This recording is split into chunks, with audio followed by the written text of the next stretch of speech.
Yeah, it's a new set. Deal with it. Hello and welcome again to Oldtaku New Tricks, where I'm starting to think that letting my patrons vote on what I cover is a bad idea. Don't mean to front load this episode or nothing, but my immediate thoughts about today's anime are just several different shades of, well, this is a terrible thing.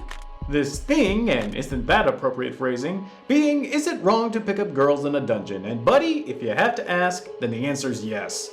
A 2015 anime series that was thankfully shortened to Danmachi, with a second season premiering just a short few months ago, the show pretty much stumbled right out of the gate for me. On initial inspection, I was prepared to endure yet another dull isekai anime that lazily borrows from shared lore and RPG tropes, and I couldn't be further from the truth. It's a dull fantasy anime that lazily borrows from shared lore and RPG tropes.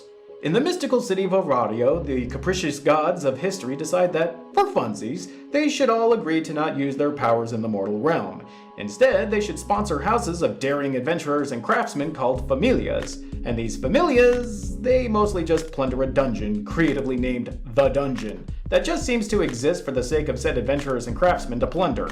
All for riches and glory alike. Save for the meek, often in need of help because he is in way over his head Belle, who only wants to one day become a real hero that saves the day because, damn it, that's what heroes do. And as the sole member of the Familia of Goddess Hestia, he'll be the only one doing it.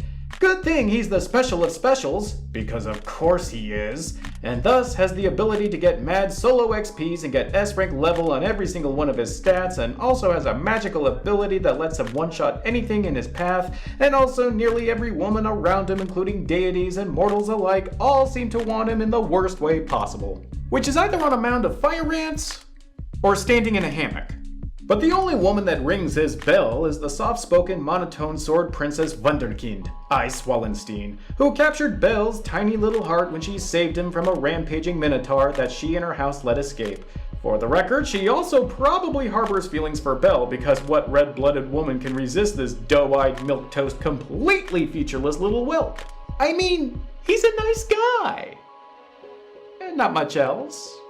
You gotta hand it to JC Studio, it's very difficult to get something as inoffensive as being inoffensive and somehow turn it into outright annoyance. But by Lord and all that is holy, they somehow achieved the impossible. If he's not cloyingly timid, he's eye-rollingly virtuous, and that's it. Completely bog standard for an anime protagonist. The base model, as it were.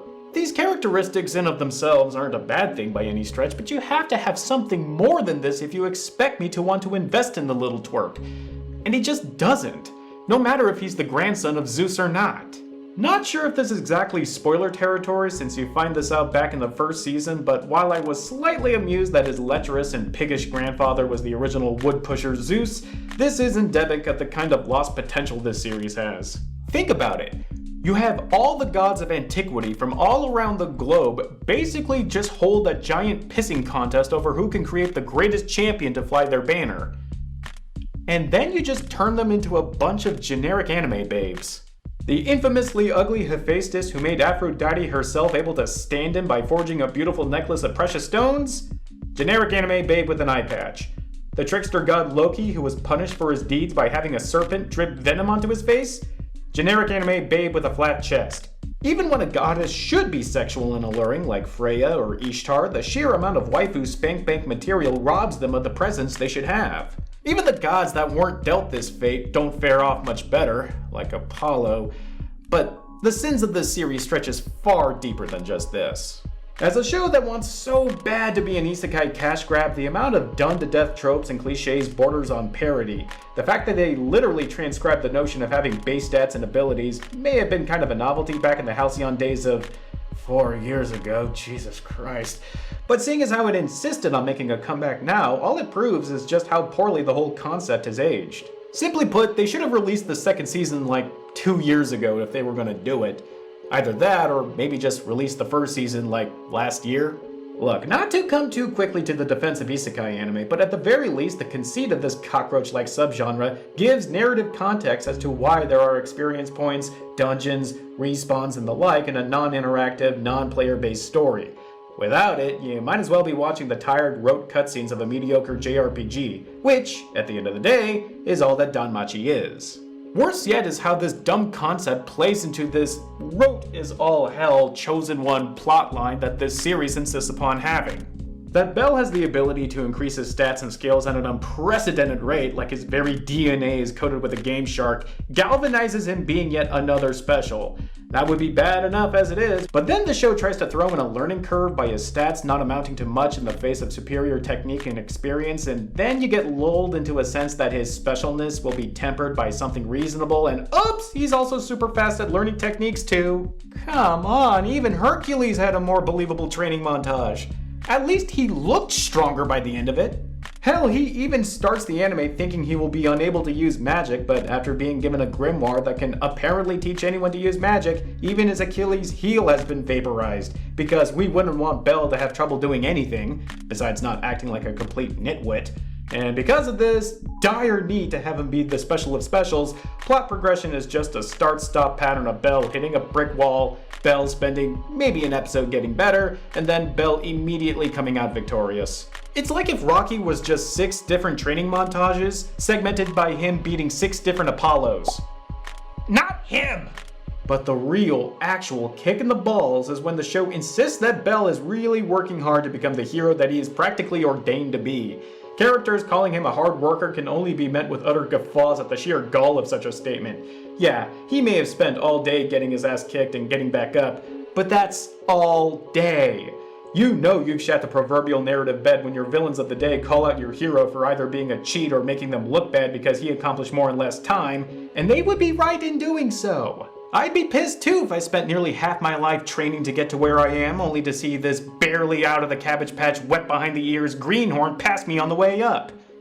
Or down, as it were. Even if you were trying to look at the concept and the character, if I must use the word, of Bell as something of a self-insert audience proxy or of the ilk, then I would think that it would be an utter waste as well.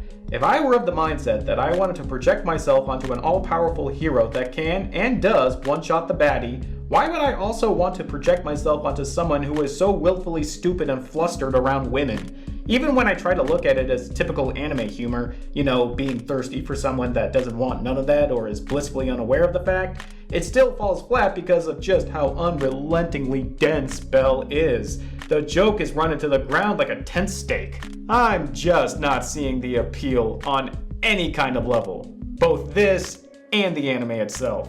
I honestly racked my brain trying to find what could people see in this that demanded a second season, albeit one with a 4-year delay, and I just can't find it. Anything it does, other anime have done better and have done without insulting my intelligence while doing it. Completely lifeless characters, a mounting plot that is spinning its wheels in the mud, embarrassing character interactions that only amount to fighting over Bell. It's a bad show, guys. An out-and-out bad show. And not even the kind that you can get rightfully pissed about or a shockingly bad one. Just the kind of bad that makes you feel like you wasted your goddamn time. In conclusion, yeah, not a fan. But what about all of you? What did you guys think of Danmachi?